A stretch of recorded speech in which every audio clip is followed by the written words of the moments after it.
wasn't a single place on Earth that Chris and June Carter felt more at home than in the wilderness. They lived for it. The scent of damp earth after rain, the crisp morning air on mountaintops, the stillness of untouched landscapes where only nature ruled. The city felt suffocating to them, full of noise and people who had forgotten how to simply be.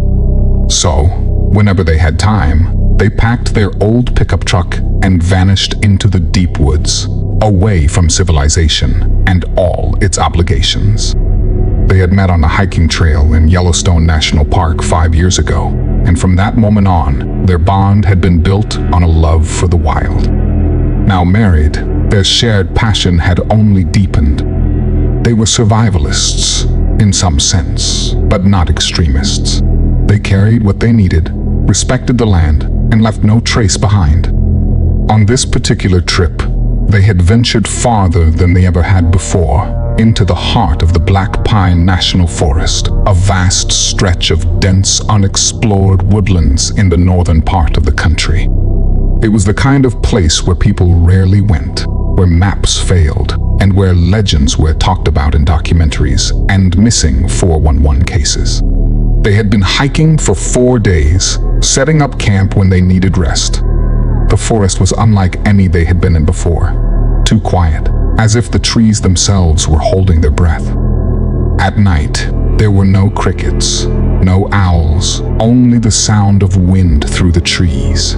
It should have unsettled them. Maybe it did, but their love for adventure overshadowed the unease. Then, on the 5th morning, they found it. June spotted it first, a small, frail creature curled up beneath the roots of a fallen tree. At first glance, it looked like an ordinary wolf pup, its fur matted with dirt, its body trembling with exhaustion. It looked malnourished, but something was off. Chris crouched beside her, studying the pup with sharp eyes. "That's a wolf," he said, but even as the words left his mouth, he wasn't sure. The proportions were strange, legs too long, torso slightly twisted, ears larger than they should be. And its eyes, God, its eyes, they weren't the soft yellow orbs of a wolf pup. They were piercing, like frozen silver, looking right through him. "It's starving," June whispered, her heart already sinking. "We can't just leave it." Chris hesitated. He knew it was wild, and wild things were dangerous, no matter how helpless they looked. But June's expression made the decision for him. "All right," he sighed, "but we're only keeping it until it's strong enough to survive on its own." They wrapped the pup in one of their blankets and carried it back to camp. That night, as they sat by the fire, feeding the pup bits of dried meat, canned fish, and water, Chris caught himself staring at it. The way it moved, the way it watched them, it was unnatural. But June was already attached, stroking its fur gently, whispering soft reassurances. And so, the thing became theirs. They named it Ash, after the color of its fur, a dull, smoky gray that darkened along its spine. The pup was weak at first, barely able to stand on its own. But the recovery was rapid. Within days, Ash was walking, then running, then bounding through the trees with unnatural speed. By the time they returned home, a small cabin nestled deep in the woods. The pup looked like it was healed up and looked like it added some size to it. June loved Ash fiercely, treating it like a child, while Chris remained cautious. He couldn't shake the feeling that something was wrong. The way Ash's limbs moved, too fluid, too human-like. The way it watched them, always too alert, too aware. And then there was the hunting. Ash had started bringing them gifts. At first, it was rabbits, then mutilated foxes. But one night, Chris woke up to find a deer carcass on their porch, the body torn open.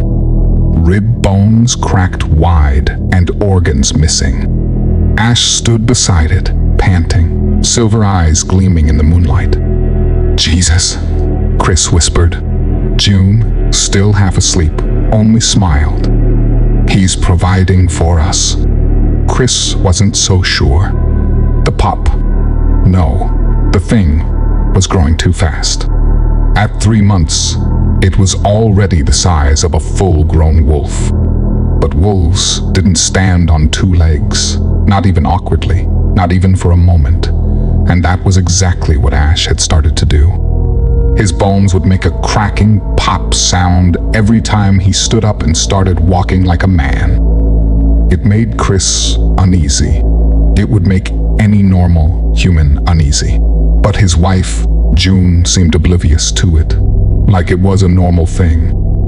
Chris had seen it late at night, out of the corner of his eye, Ash rising onto its hind legs, standing just a little too long, as if testing the motion. The first time, he told himself he was imagining it. The second time, he knew he wasn't. One evening, while Chris was chopping firewood, he looked up and froze. Ash was standing fully upright, its head tilted, its piercing gaze locked onto him.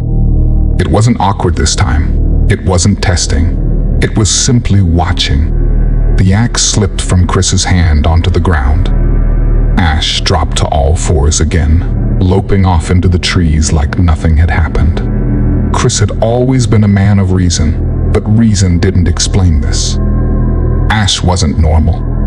The way it grew, the way it moved, the way it watched, none of it fit into the neat little boxes Chris had made for the world. And now, standing in the doorway of their cabin, staring at the mutilated carcass of a black bear, he could no longer pretend that Ash was just a wolf. The body was shredded. Deep gouges ran along its ribs, muscle torn clean from bone. One of its legs had been ripped off completely, tossed carelessly several feet away from the carcass. Its head was twisted at an unnatural angle, its jaws locked open. Ash sat beside it, tongue licking the blood off his snout, silver eyes flashing in the dark. June stepped onto the porch behind him, rubbing sleep from her eyes. "What's going on?" Chris exhaled slowly, trying to keep his voice steady. "Ash killed a bear." Her eyebrows lifted, impressed. "Good boy," she murmured, stepping forward to ruffle his thick gray fur. Ash closed his eyes, leaning into her touch. Chris wanted to grab her, to pull her away, to tell her to stop treating it like a dog. But he didn't.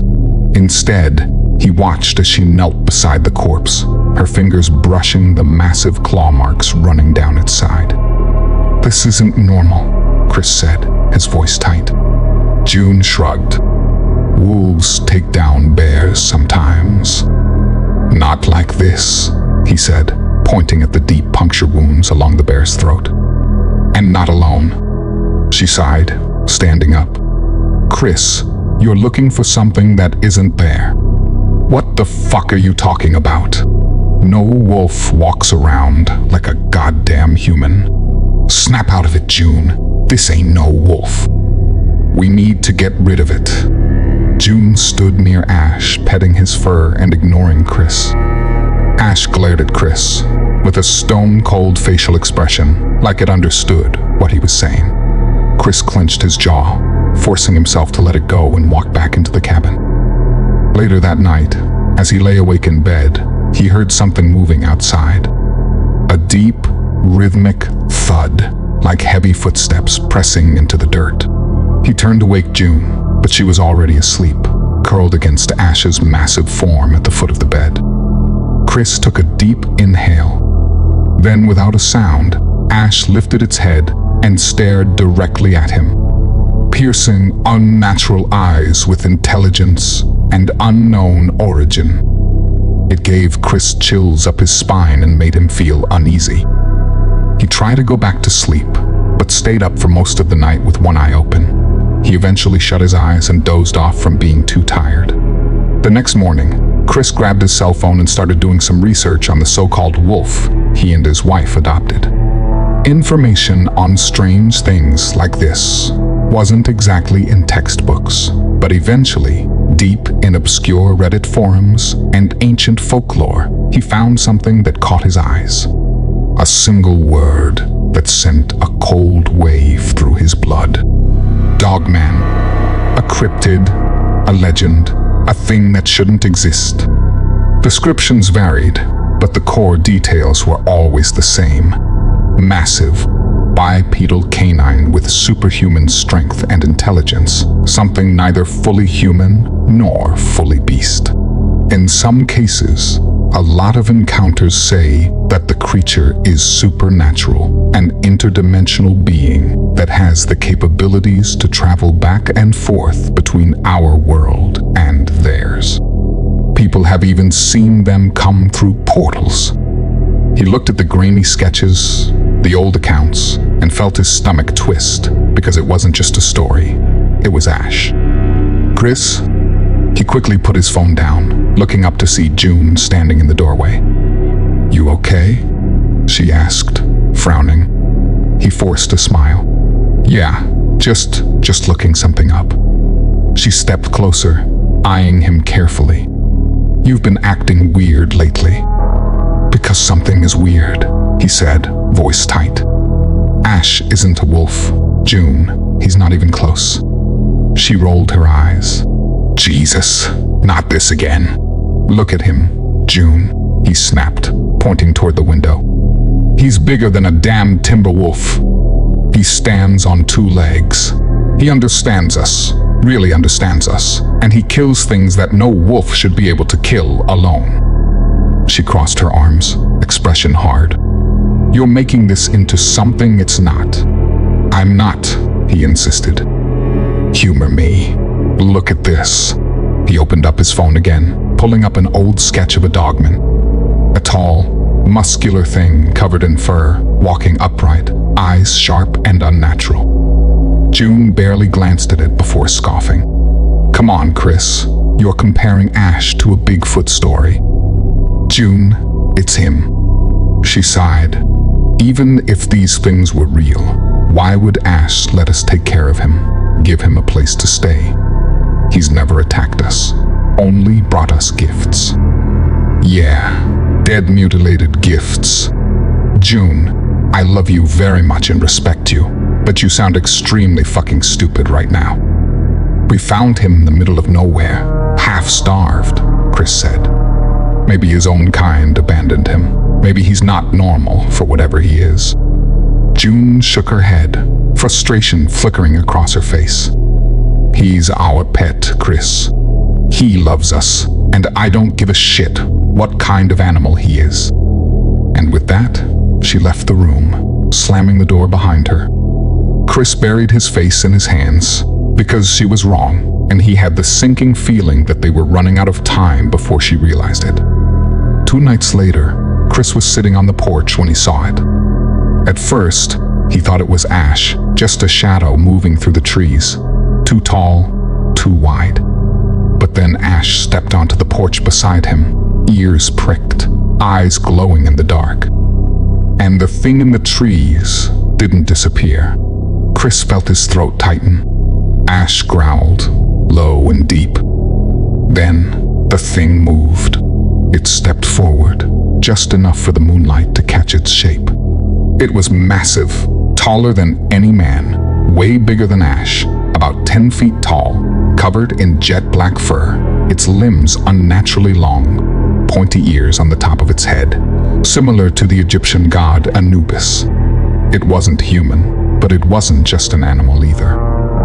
It was another Dogman, this one grotesque and disturbing looking. Chris had never seen anything so wrong. He could feel the evil radiating from the creature's yellow glowing eyes. With lightning speed, the creature sprinted toward the porch.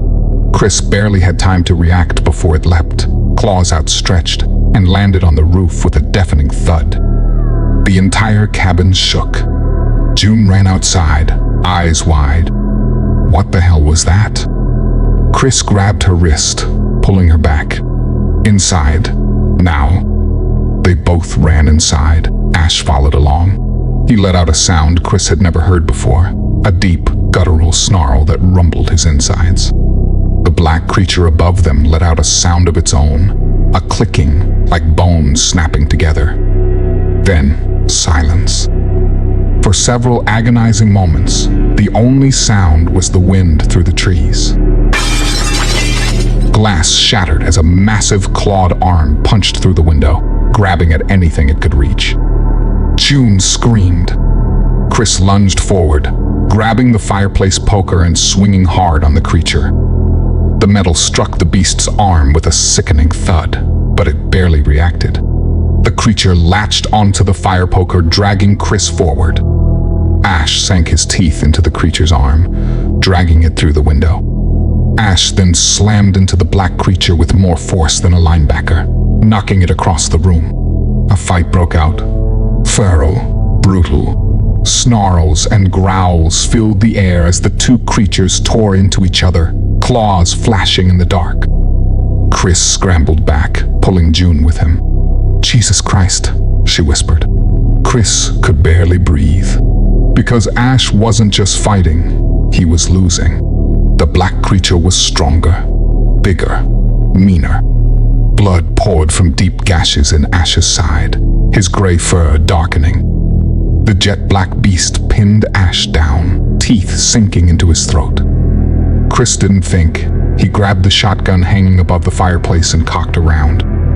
One step, two. Without hesitation, he waited for a clear shot, whistled, catching the beast's attention, and put 2 slugs through its throat and skull. It let out a horrible, gurgling sound, bodies seizing all over the floor. Finally, it went still. Chris stumbled back, panting, and then he turned to Ash. The pet he was once scared of lay motionless, blood pooling beneath him. June fell to her knees beside him, hands trembling. "Ash," she whispered. His silver eyes flickered open, just for a moment. With one final breath, they closed. June sat beside Ash, rubbing his fur, crying. Chris just knelt there, staring at the body of the creature they had raised. No matter what Ash was, he had loved them. Ash couldn't help but feel guilt about how he felt about the creature before this. He knew something was off about the creature, something terrifyingly intelligent. But this Dogman gave his life to save him and his wife. Now he was gone. They never told anyone about Ash, or what they experienced in the woods that night. They just bonded through those moments, together, knowing that the beloved Dogman they raised, Ash, had sacrificed his life for them. If you enjoyed this video, please don't forget to like and subscribe to Descent into the Unknown for more horror content. If you have any real cryptid encounters, or you're a horror writer wanting to share your stories, please feel free to email me in the description anytime.